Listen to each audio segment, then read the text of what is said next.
En Jeremías capítulo 32, versículos 1 al 4, leemos lo siguiente en la versión Biblia de las Américas. Palabra que vino a Jeremías de parte del Señor en el año 10 de Sedequías, rey de Judá, que fue el año 18 de Nabucodonosor. En aquel tiempo el ejército del rey de Babilonia tenía sitiada a Jerusalén, y el profeta Jeremías estaba encerrado en el patio de la guardia que estaba en la casa del rey de Judá, porque Sedequías, rey de Judá, lo había encerrado, diciendo: ¿Por qué profetizas diciendo: así dice el Señor, he aquí voy a entregar esta ciudad en manos del rey de Babilonia, y él la tomará? Y Sedequías, rey de Judá, no escapará de la mano de los caldeos, sino que ciertamente será entregado en las manos del rey de Babilonia, que hablará con él cara a cara, y sus ojos verán sus ojos. Si seguimos leyendo la historia, encontramos que Sedequías tuvo un trágico final. Ver 2 Reyes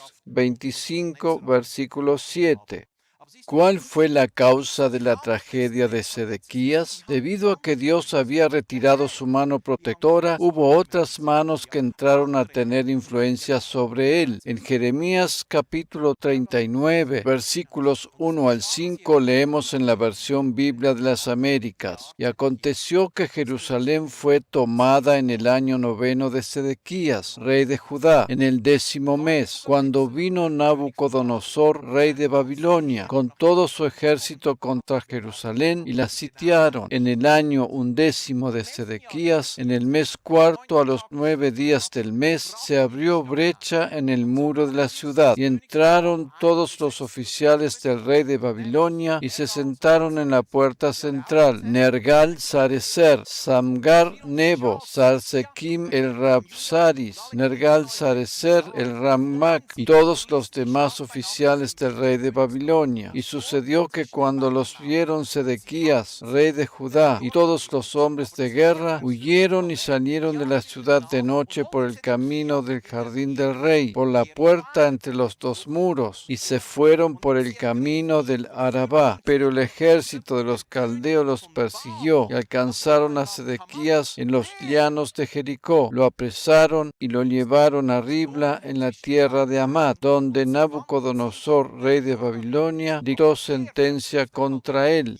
El que dictó sentencia contra él fue el rey Nabucodonosor, y no Dios. Esto vino como lógica consecuencia después que Dios había retirado su mano protectora de Sedequías. Todos aquellos que estamos en Cristo tenemos que saber que Él llevó sobre sí mismo en la obra de la cruz todo el castigo que nos hubiese correspondido a nosotros. Nadie puede dictar sentencias sobre nosotros. Además, la mano de Dios está sobre nosotros en forma permanente. No hay ningún tipo de condenación para aquellos que están en Cristo. No hay ningún tipo de condenación para aquellos que están en Cristo. ¿Cuál era el problema con Sedequías para que le sucediera esto? Él, al igual que su antecesor, era un rey malo. ¿Qué sucedía con estos dos reyes malos? En Jeremías 22:21 encontramos la respuesta. Te hablé en tu prosperidad, pero dijiste: no escucharé. Esta ha sido tu costumbre desde tu juventud,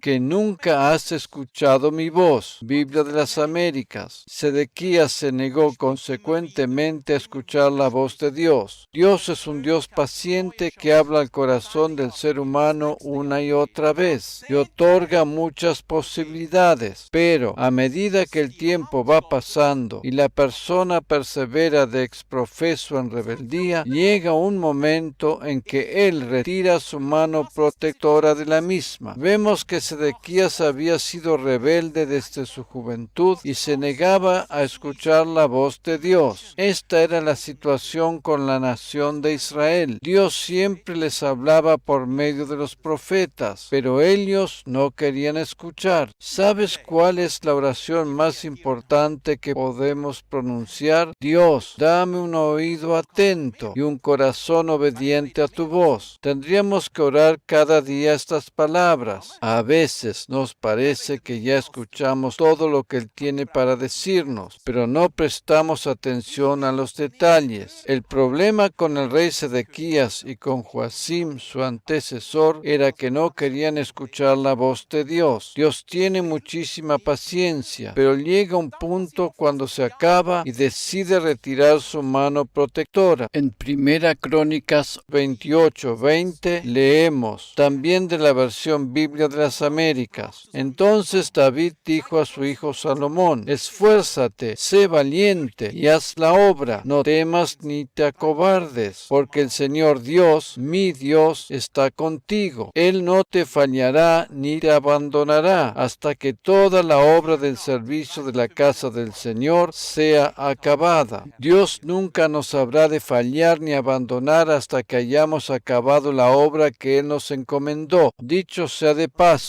en la Biblia encontramos 365 veces la expresión no temas. Eso quiere decir una para cada día del año. Este pasaje que acabamos de leer nos muestra una maravillosa promesa divina. Sin embargo, en la Biblia encontramos otros pasajes donde Dios le advierte a una persona lo que puede llegar a suceder si Él retira su mano protectora. En Deuteronomio 31, versículo 6 leemos, sed firmes y valientes, no temáis ni os aterroricéis ante ellos, porque el Señor tu Dios es el que va contigo, no te dejará ni te desamparará. Biblia de las Américas. En una de las traducciones en alemán dice literalmente así, tened ánimo y no os amedrentéis, no temáis y no tengáis miedo de ellos, porque el Señor tu Dios caminará contigo y no apartará su mano ni te abandonará. Dios ha prometido estar siempre con nosotros y nunca habrá de apartar su mano protectora. Hubo tiempos en que Dios se vio obligado a retirar su mano protectora del pueblo de Israel, pero nunca lo habrá de hacer con nosotros, sus hijos, quienes contamos con el sacrificio de Cristo a nuestro favor. ¿Por qué existe esta diferencia? En Números capítulo 11, versículo 23, leemos, entonces el Señor respondió a Moisés, ¿acaso se ha cortado la mano del Señor? Ahora verás si se cumple mi palabra o no. Reina Valera 2015. ¿Cuál es la razón por la que podemos estar seguros que Dios no habrá de retirar su mano protectora de nosotros? Es por la obra de Cristo en la cruz a nuestro favor. Él es quien cargó sobre sí mismo todo el juicio por el pecado, el cual nos hubiese correspondido a nosotros. La palabra de Dios es equivalente a su mano protectora. La mano, o como dicen otras versiones, el brazo de Dios, no es demasiado corta para salvarnos. Su brazo no es demasiado corto como para que su mano no pueda llegar a extenderte sanidad o provisión. Cuando nos encontramos en situaciones en que nos parece que la provisión o la sanidad no llegan, deberíamos declarar que la mano de Dios no se ha acortado para salvarnos. Los brazos humanos son muy cortos como para poder llegar a extenderle las manos a toda persona que está en necesidad, pero el brazo de Dios es diferente y Él siempre lo puede hacer. Si bien Dios se mueve en una dimensión mucho más elevada que la nuestra, su mano nos alcanza porque también vive en nuestro interior por medio del Espíritu Santo que mora en nosotros. En el versículo que acabamos de considerar, Dios le dijo a Moisés, ahora verás si se cumple mi palabra o no. Cada vez que nos ponemos bajo la influencia de la palabra de Dios, nos posicionamos al mismo tiempo bajo la protección de la mano divina. Cada vez que escuchamos el mensaje de la gracia de Cristo, viene sobre nosotros una nueva carga de protección, de unción y de sanidad. El brazo de Dios no se ha acortado como para que su mano no pueda alcanzarnos para bendecirnos. En 2 Corintios capítulo 6, versículo 7 leemos en la versión Reina Valera 1960. En palabra de verdad, en poder de Dios, con armas de justicia a diestra y a siniestra. La palabra de Dios es sinónimo de su poder. Él nos otorga su poder a diestra y a siniestra. Aleluya.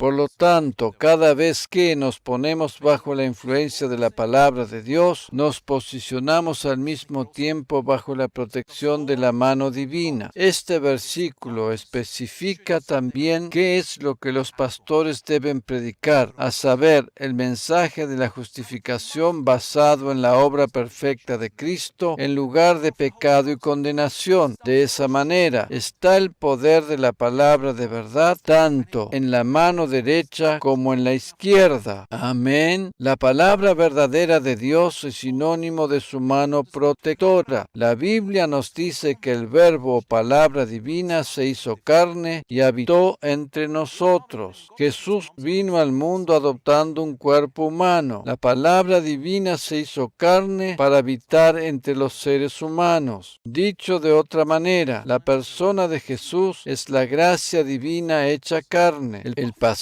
que acabamos de considerar nos habla de las armas de la justicia. La justicia y la gracia divina van de la mano y conforman un dúo inseparable. Pues, si por la transgresión de uno solo reinó la muerte, mucho más reinarán en vida por uno solo, Jesucristo, los que reciben la abundancia de la gracia y el don de la justicia. Romanos capítulo 5, versículo 17, versión Reina Valera 1960. La Biblia nos insta a sembrar justicia para cosechar gracia. Cuando un pastor predica acerca de la justicia divina, recoge el resultado de la gracia. La justicia y la gracia divina van siempre de la mano. Es de vital importancia que entendamos la secuencia correcta.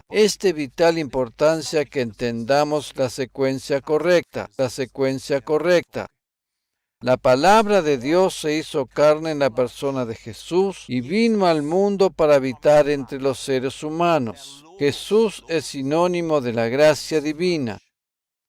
La ley fue dada a Moisés, mientras que la gracia y la verdad divina vinieron al mundo en la persona de Jesús.